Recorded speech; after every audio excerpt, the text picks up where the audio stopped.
Hi guys, मेरा नाम विवेक कुमार। मैं आप सबका स्वागत करता हूँ पॉइंट टू पॉइंट एकेडमी में। तो जैसा कि हमारा लेक्चर चल रहा था, इलेक्ट्रिसिटी हम पढ़ रहे थे, क्लास 10th का चैप्टर नंबर 12।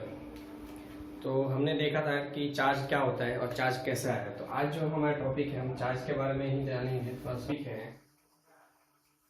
वह हमारा electricity.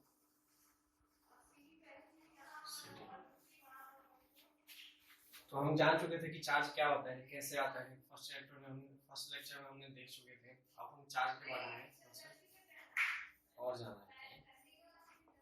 Charge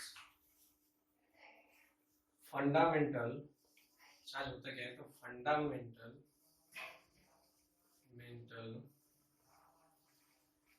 particles of atoms it may be positive और नेगेटिव। तो चार्ज क्या होता है? Charge is a fundamental particle of the atom, it may be positive और नेगेटिव। तो चार्ज होता क्या है? किसी भी एटम का फंडामेंटल पार्टिकल है। बिना कोई भी एटम है, बिना चार्ज के कोई भी एटम कंडक्ट हो ही नहीं सकता। तो चार्ज क्या है? Fundamental particle of the atom, it may be positive और नेगेटिव। या तो ये पॉजिटिव हो सकता है और नेगेटिव भी हो सकता है। पॉइंट है हमारा, वो हमारा like charge attract each other and unlike repel each other। इसका मतलब क्या है, इसको समझते हैं कि देखिए, अगर कहीं पॉजिटिव चार्ज है मेरे पास, कहीं पॉजिटिव चार्ज है और एक साथ रखा हुआ है, तो इसके बीच में जो फोर्स होगा वो कैसा होगा? तो रिपल्सन फोर्स होगा। एक दूसरे को ये रिपेल करेंगे। यानी कि जैसे मैग्नेट में होता है, मैग्नेट में कैसे होता है? ये अगर मैं मैग्नेट देखूं तो यहाँ पे ये नॉर्थ साउथ, अगर मैं सेम एक साथ रख लूं, साउथ एंड नॉर्थ, ये दोनों पोल होते हैं, साउथ पोल को साउथ पोल के साथ रख दूं, तो इसमें जो फोर्स लगेगा वो एक दूसरे को क्या करेंगे? रिपेल करेंगे, दूर जाने की कोशिश करेंगे। लेकिन वहीं अगर इसमें अनलाइक चार्ज होते हैं, अनलाइक चार्ज का मतलब क्या है? एक मेरे पास पॉजिटिव चार्ज हो गया और एक मेरे पास नेगेटिव चार्ज हो गया। तो जब इनके बीच में जो अट्रैक्शन, जो फोर्स होगा वो कैसा होगा? अट्रैक्ट करेंगे, तो एक दूसरे को क्या करेंगे? अट्रैक्ट करेंगे। और ये क्या करेंगे? रिपेल करेंगे। इसके बाद हम देखते हैं एसआई यूनिट क्या होता है चार्ज का। जैसे कि हम क्या करते हैं, हर एक जो भी हमारे फिजिकल क्वांटिटी होती है, ईच फिजिकल क्वांटिटी का हमारे पास एसआई यूनिट होता है। जैसे कि मीटर होता है, लेंथ होता है, लेंथ को हम मीटर में नापते हैं, किलोमीटर में नापते हैं, वॉल्यूम जो होता है उसको लीटर में नापते हैं, मीटर क्यूब में नापते हैं। वो उसके क्या है? एसआई यूनिट होती है। एसआई यूनिट का मतलब क्या है? अगर मैं, आपने सुना होगा एसआई यूनिट, इसका अगर मीनिंग अगर देखा जाए तो इसका मीनिंग जो होता है वो होता है हमारा स्टैंडर्ड इंटरनेशनल यूनिट। ऐसा यूनिट बनाया जाता है जो कि हर जगह बराबर रहेगा। स्टैंडर्ड इंटरनेशनल यूनिट यानी कि आप दुनिया में कहीं भी चले जाओ, आप यूएस में भी चले जाओ, और जैसे कि न्यूटन है हमारा, न्यूटन एक किसका फोर्स का यूनिट है। तो न्यूटन जो है, भारत में भी अगर हम पढ़ते हैं तो न्यूटन ही पढ़ते हैं, यूएस में भी अगर हम पढ़ते हैं तो भी हम न्यूटन ही पढ़ते हैं। चाहे आप कनाडा, ब्राजील, कहीं भी आप चले जाओ तो उसका जो यूनिट होता है वो सेम ही होता है। तो ऐसे यूनिट जिसकी वैल्यू हर जगह सेम होती है पूरे अर्थ पे, तो उसे हम क्या बोलते हैं? इवन अर्थ नहीं, अगर हम अर्थ के बाहर भी जाते हैं जैसे स्पेस में, तो वहां भी तो फोर्स की यूनिट हम न्यूटन ही लिखेंगे, वहां कुछ चेंज थोड़ी हो जाएगी। तो इसलिए स्टैंडर्ड यूनिट एक बनाया जाता है। तो इसका जो स्टैंडर्ड यूनिट होगा, एसआई यूनिट, वो होता है हमारा एसआई यूनिट ऑफ चार्ज। इसको हम क्या होता है? कूलम। कूलम। एक साइंटिस्ट थे हमारे, उन्होंने इसके बारे में बताया था, तो उन्हीं के नाम पे रखा गया कूलम। और इसको डिनोट करते हैं हम सी से। और चार्ज को किससे डिनोट करते हैं? जो हमारा चार्ज होता है यहाँ पे चार्ज, इसको हम क्यू से डिनोट कर सकते हैं, या फिर हम ऐसे भी डिनोट कर सकते हैं कैपिटल क्यू से। इस तरह से हम चार्ज को डिनोट कर सकते हैं। अब इसके बारे में और कुछ आगे से देख लेते हैं और क्या क्या होता है। एक इलेक्ट्रॉन, इलेक्ट्रॉन के ऊपर चार्ज होते हैं, ये सब जानते हैं एटम में। प्रोटॉन के ऊपर भी चार्ज होता है, तो कितनी वैल्यू होती है, क्वांटिटी वाइज और वैल्यू वाइज देखते हैं किस तरह से चार्ज होता है। अगर मैं 1 कूलम चार्ज की बात कर रहा हूँ तो ये लगभग कितने, कैसे होगा, इसको कैसे डिफाइन करेंगे? अगर 1 कूलम चार्ज मेरे पास है, 1 coulomb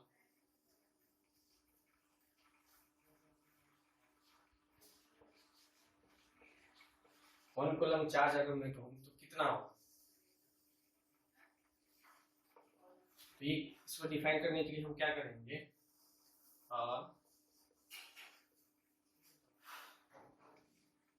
it is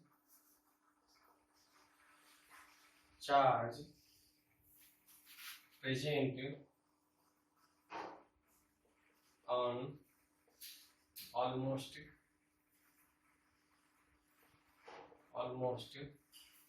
6 into 10 raised to power 18 electrons.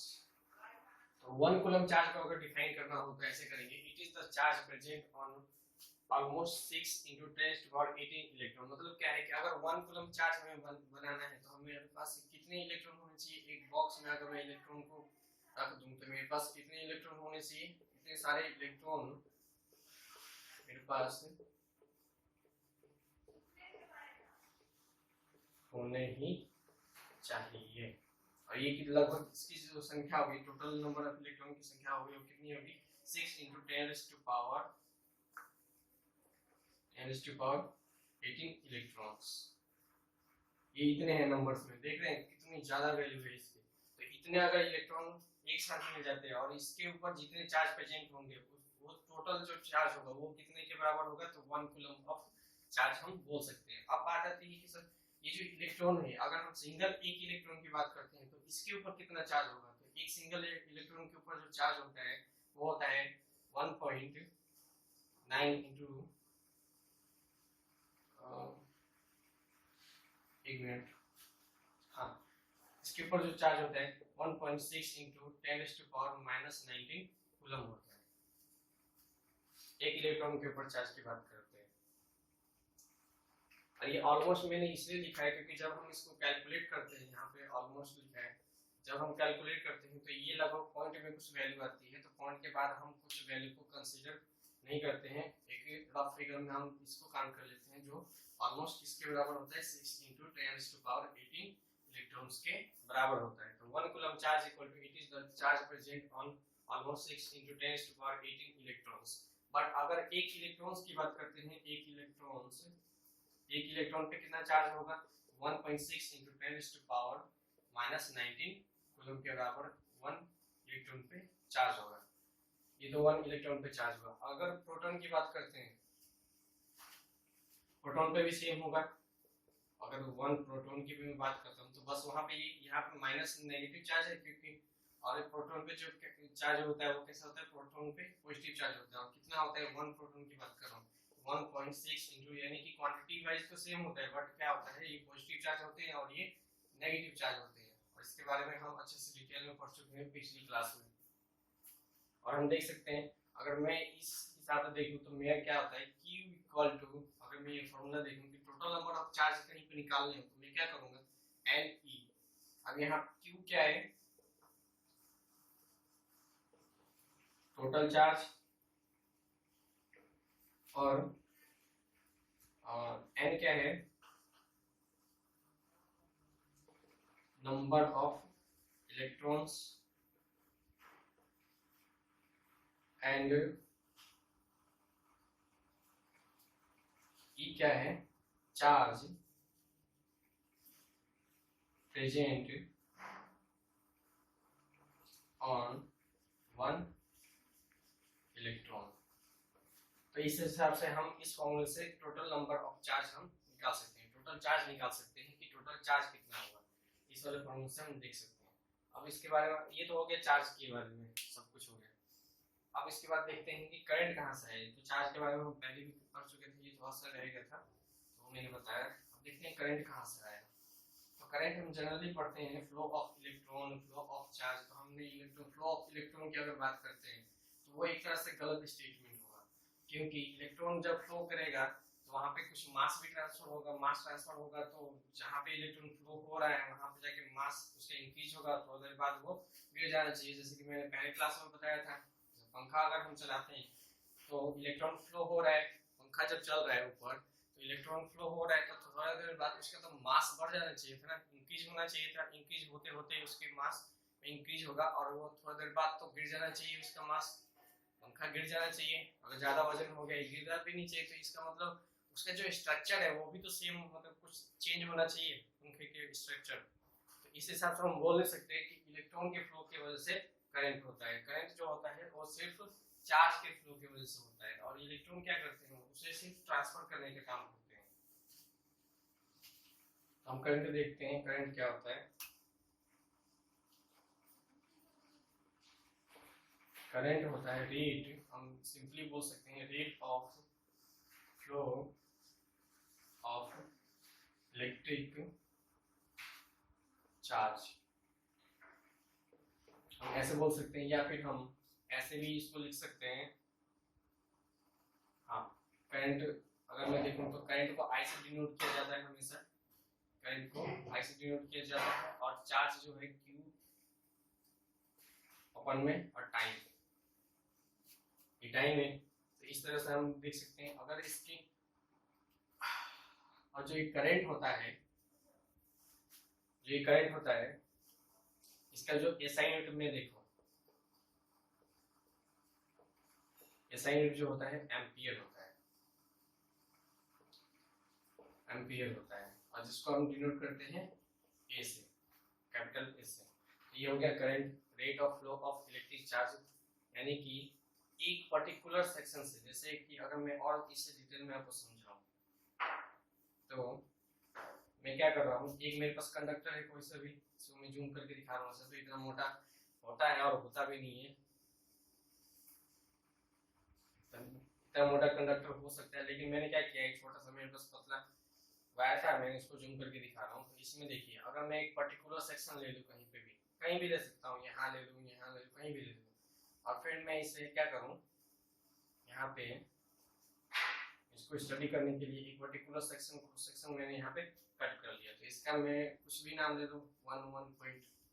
मैं इस सेक्शन पे क्या देख रहा हूँ कि जो नंबर ऑफ चार्ज इसमें है, अब देखिए जैसे ही हमने यहाँ पे पोटेंशियल डिफरेंस इसके ऊपर हमने क्या किया, एक पोटेंशियल डिफरेंस इसके ऊपर अप्लाई करेंगे, तो जो नंबर ऑफ चार्ज है वो फ्लो स्टार्ट हो जाएगा इनका। तो जो नंबर ऑफ चार्ज है इलेक्ट्रॉन का, और एक्चुअली में ये जो चार्ज होते हैं ना, इलेक्ट्रॉन जो करंट होता है वो नेगेटिव चार्ज की वजह से फ्लो होता है। नेगेटिव चार्ज जब फ्लो करते हैं तभी करंट पैदा होता है।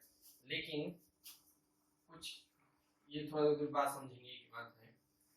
अब देखिए यहाँ पे अगर मैं देखूं तो इस सेक्शन पे अगर मैं यहाँ पे खड़े हो जाऊं और मैं यहाँ पे क्या करूं, यहाँ पे चेक करूं कि कितने टाइम, और टाइम भी यहाँ पे लिमिट स्टार्ट कर दूं, 1 सेकंड, 2 सेकंड, 3, 4, 5, 6, इस तरह से मैं कैलकुलेट करूं कि 1 सेकंड मतलब क्या है कि फर्स्ट सेकंड में कितने नंबर ऑफ चार्ज मेरे इस सेक्शन, इस पर्टिकुलर सेक्शन से ऐसे क्रॉस किए। तो ये जो चार्ज है इस तरह से क्रॉस करेंगे, इस तरह से क्रॉस करेंगे ना, जो चार्ज है इसको हम क्यू से डिनोट करते हैं, ऐसा ही रहेगा।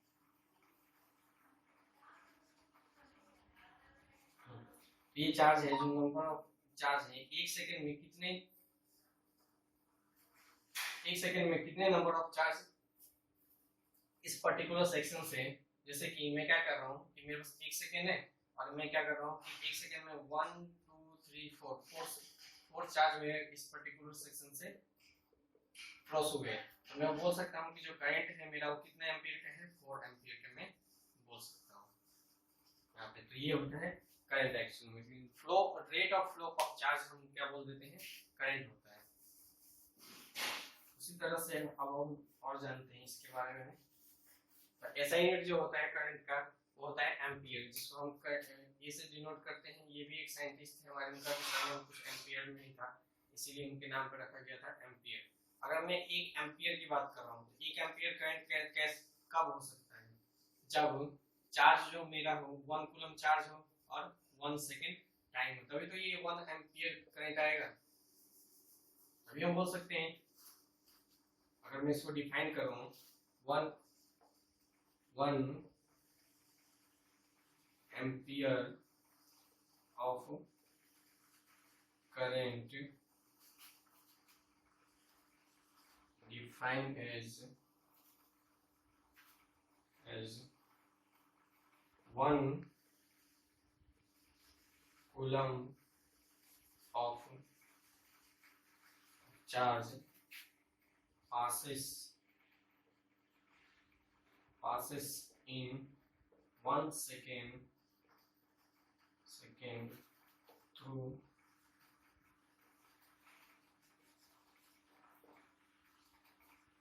a conductor।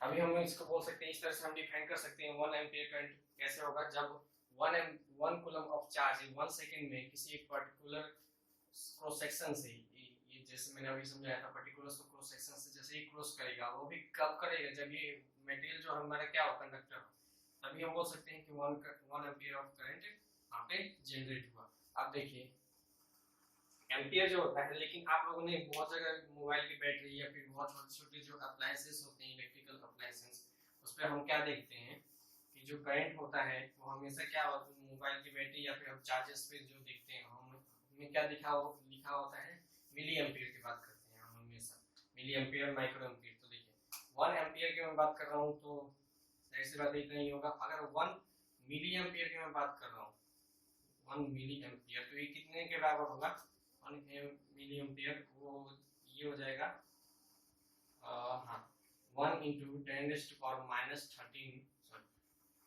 -3 एम्पियर के बराबर होगा। अगर 1 माइक्रो एम्पियर की मैं बात कर रहा हूँ तो कितने होगा, 1 इंटू 10⁻⁻6 एम्पियर के ये बराबर हो जाएगा। तो इस तरह से हम करंट को मेजर कर सकते हैं। अब देखिए इसको मेजर करने के लिए, जो करंट होता है उसको मेजर करने के लिए ammeter is a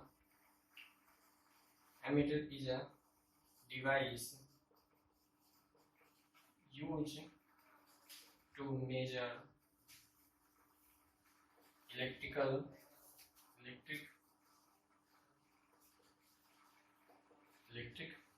current and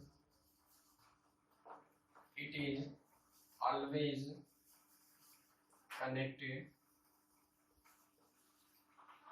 connected in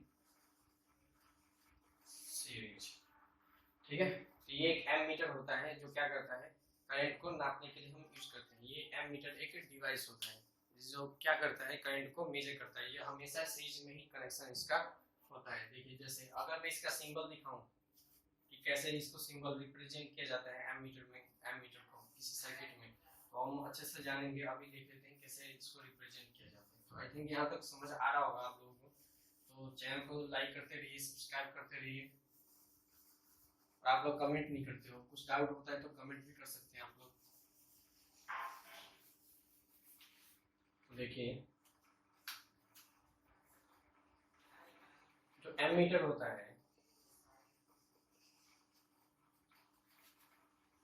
उसको अगर किसी सर्किट में, जैसे ये एक सर्किट होता है, यहाँ पे बैटरी लगी है, ये पॉजिटिव भी है नेगेटिव, ये भी हम जानेंगे सर्किट किस तरह से बनता है। और कहाँ पे ये हमारे कुछ बल्ब लगे हुए हैं, और मान लीजिए कहीं पे मुझे एमीटर लगाना है, तो किस तरह से, ये तो एक सर्किट में कनेक्शन हो गया। लेकिन अगर मुझे इसे शो करना हो कि ये कैसे शो करेंगे, हम इसको किस तरह से रिप्रेजेंट किया जाता है एमीटर को, तो वो देखते हैं।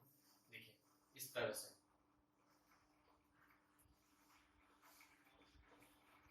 इस तरह से हम एमीटर को शो कर सकते हैं। एमीटर बीच में लगा होगा हमेशा, और इधर से पॉजिटिव टर्मिनल आएगा और इधर से नेगेटिव टर्मिनल आएगा, तभी तो बोल सकते हैं कि ये सीरीज में है। ये कॉम्बिनेशन ही होता है, प्लस और माइनस जहाँ पे कनेक्ट होते हैं उस कनेक्शन को हमेशा हम सीरीज में बोलते हैं। और एक पैरेलल कनेक्शन भी होता है, वो हम आगे जाके पढ़ेंगे, अभी तो हम करंट के पढ़ेंगे और इसके बारे में जान लेते हैं। हाँ, तो हमेशा याद रखिएगा। तो यहाँ पे एक नोट करने वाली बात, यहाँ पे एक नोट करने वाली बात है। अब देखिए इसके लास्ट चीज हमारा नोट करने वाली बात ये है इसमें, when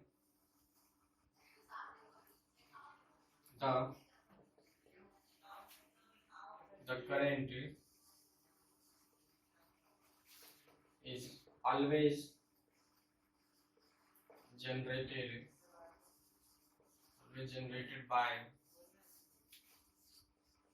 flow of negative charge, इसमें हम क्यू नेगेटिव से शो कर सकते हैं, negative charge, always flow of negative charge. But अब इसी में but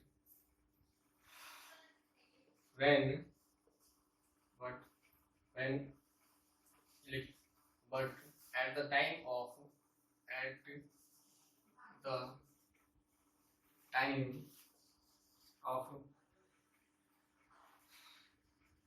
electricity discovered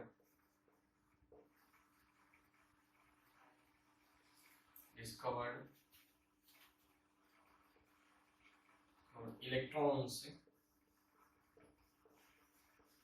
were not discovered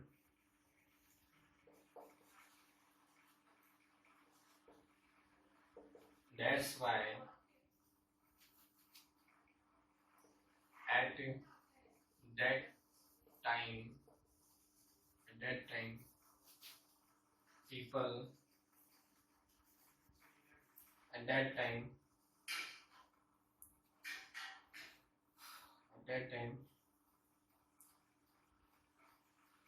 the current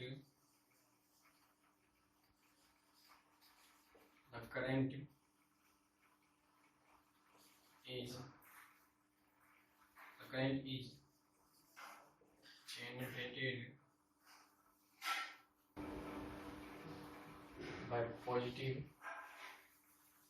by flow of positive charge and positive charge.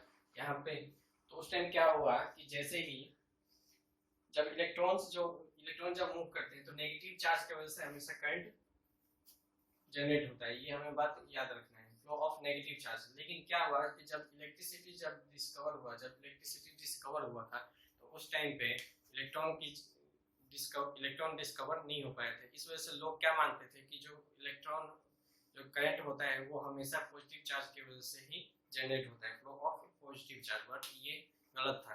जब इलेक्ट्रॉन डिस्कवर हुआ, जब जे थॉमसन ने इलेक्ट्रॉन का डिस्कवर किया, तब वो साइंटिस्टों ने फिर और डिस्कवरी हुई और फिर पता चला कि जो करंट होता है वो हमेशा किसकी वजह से होता है, तो हमेशा नेगेटिव चार्ज के फ्लो के कारण होता है। इसमें एक चीज छूट रही है, that's why at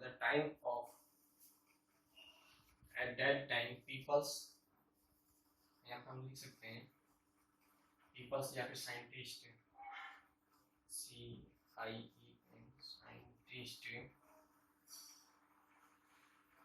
scientists were known that the current is generated by the flow of positive charge। तो आज की क्लास में बस इतना ही रखते हैं। आई होप सबको समझ आया होगा। तो लाइक करिए, शेयर करिए, कमेंट करिए और चैनल को सब्सक्राइब कर लीजिए अगर आप नए हैं तो। और मोटिवेटेड रहिए, खुश रहिए, मेहनत करते रहिए। तो फिर कल मिलते हैं। कल क्या नेक्स्ट क्लास जब भी होगी तब हम देखेंगे आगे के इसके बारे में। इसके बाद है हमारा पोटेंशियल डिफरेंस, देखेंगे कि जो करंट होता है किसकी वजह से पोटेंशियल डिफरेंस में जो होता है वो होता है, क्यों होता है और कैसे ये जो करंट है वो कैसे फ्लो होता है, मतलब जो चार्ज है वो कैसे फ्लो होता है। ये सब कुछ हम नेक्स्ट क्लास में देखेंगे। तब तक के लिए बाय।